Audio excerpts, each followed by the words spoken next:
ओम श्री गुरुवे नमः। ओम शांति शांति शांति। प्रणाम भगवान। भगवान योग वासिष्ठ महारामायण से निर्वाण प्रकरण उत्तरार्ध और सर्ग नंबर 190 से सत्संग चल रहा था भगवान, जिसमें शीर्षक था श्री रामचंद्र जी के विविध प्रश्न और श्री वशिष्ठ जी के द्वारा उनके उत्तर। सत्संग कंटिन्यू करते हैं भगवान। श्री रामचंद्र जी ने पूछा, भगवान यदि इस प्रकार सृष्टि उस ब्रह्म में स्थित नहीं है तो यह भ्रांति कहाँ से और कैसे आ गई, मुझे यह बताइए। श्री वशिष्ठ जी ने कहा, श्री राम, कार्य कारणता का अभाव होने से ही ब्रह्म में न सृष्टि है न प्रलय।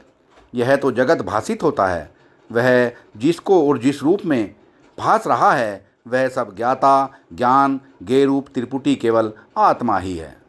श्री रामचंद्र जी ने पूछा, यह बात तो असंगत सी लगती है। जो यंत्र का चालक चेतन है वह जड़ यंत्र रूप कैसे हो सकता है? दृष्टा ईश्वर स्वयं ही दृश्य कैसे बन सकता है? काठ दाहक बनकर अग्नि को जला दे, क्या यह कभी संभव है? श्री वशिष्ठ जी ने कहा, रघुनंदन, दृष्टा दृश्य भाव को नहीं प्राप्त होता, क्योंकि दृश्य की सत्ता संभव ही नहीं हो पाती। केवल दृष्टा ही प्रकाशित होता है, जो एकमात्र सच्चिदानंद घन स्वरूप एवं सर्वात्मा है। श्री रामचंद्र जी ने पूछा, भगवान तब सृष्टि के आदि में अनादि अनंत शुद्ध चिन्मय ब्रह्म ही जगत का संकल्प करता है, इसी से इस जगत का भान होता है। यदि ऐसा न होता तो चैत्य जगत का प्राकट्य कैसे हो सकता था? श्री वशिष्ठ जी ने कहा, किसी भी चैत्य की उत्पत्ति संभव नहीं है, क्योंकि उसका कोई कारण ही नहीं है। चैत्य के अत्यंत अभाव के कारण चेतन की नित्य मुक्ता और अवर्णनीयता सिद्ध होती है। श्री रामचंद्र जी ने पूछा, यदि ऐसी बात है तो ये अहंता आदि चैत्य कैसे और कहाँ से उत्पन्न हुए? जगत का भान कैसे होता है और स्पंदन आदि का अनुभव क्यों होता है?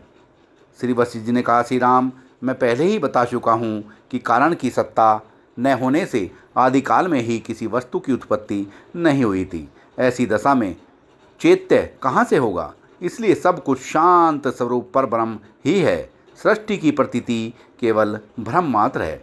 श्री रामचंद्र जी ने पूछा, मुने, जो वाणी की पहुँच से बाहर है, चैत्य और चलन आदि से रहित है, सदा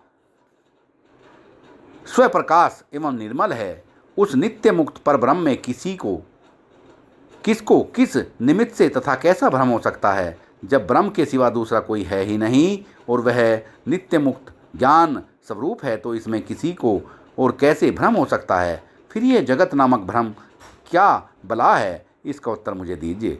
श्री वशिष्ठ जी ने कहा, श्री राम, सृष्टि रूप भ्रम का कोई कारण नहीं है, इसलिए यह निश्चित रूप से कहा जा सकता है कि उसकी सत्ता त्रिकाल में भी नहीं है। तुम मैं आदि सब कुछ एकमात्र शांत स्वरूप निर्विकार ब्रह्म ही हैं। श्री रामचंद्र ने पूछा, मुने, फिर तो देश काल क्रिया द्रव्य भेद संकल्प और चित्त सभी वस्तुओं की उत्पत्ति असंभव ही है, फिर इन सब की सत्ता कैसे उपस्थित हो गई? श्री वशिष्ठ जी ने कहा, रघुनंदन, देश काल क्रिया द्रव्य भेद संकल्प और चित्त इन सब की सत्ता अज्ञान मात्र ही है। अज्ञान से भिन्न इनकी सत्ता न है और न कभी पहले थी। श्री रामचंद्र ने पूछा, ब्राह्मण, तत्दृष्टि से कारण के अभाव में द्वैत और एकत्व की संभावना ही नहीं रह जाती, फिर न कोई बाध्य रह जाता है न बोधक। बोध्य बाधक के अभाव में बोध का होना भी कैसे संभव होगा? जिसका बोध होता है वह कर्म कारक तो होना ही चाहिए। कर्म मानने पर द्वैत की आपत्ति होती है और कर्म न मानने पर बोध किस वस्तु का हो, यह प्रश्न खड़ा हो जाता है। श्री वशिष्ठ जी ने कहा, रघुनंदन, अज्ञानी जीव ही बोध के द्वारा अपने अज्ञान विनाश रूप फल का आश्रय होकर आत्मबोधता अर्थात बोध कर्मता को प्राप्त होता है। इसी से बोध शब्द की भी बोध्यता बोध रूप फल वाली सकर्मता को प्राप्त होता है। ये सब बातें अज्ञानियों को समझाने के लिए ही कहने योग्य हैं, हम जैसे जीवन मुक्तों के लिए नहीं। जीवन मुक्त पुरुष तो ज्ञाता ज्ञान और गे रूपी त्रिपुटी से रहित हो शुद्ध ज्ञान स्वरूप ही हो जाता है, उसके लिए बोध की सकर्मकता का निरूपण अनावश्यक हो जाता है। श्री रामचंद्र ने पूछा, ब्राह्मण, मैं जीवन मुक्त हूँ, ऐसा अनुभव होने से यह सिद्ध होता है कि बोध ही अहंता रूप परिणाम को प्राप्त होता है। यह बोध अहम भाव को प्राप्त हुआ तो यथार्थ बोध नहीं रह गया, उसमें भिन्नता आ गई। अंततः जल से भी बढ़कर निर्मल चिन्मय परमात्मा स्वरूप आप जैसे जीवन मुक्त पुरुषों में यह बोध भिन्न अहंता कैसे संभव होती है।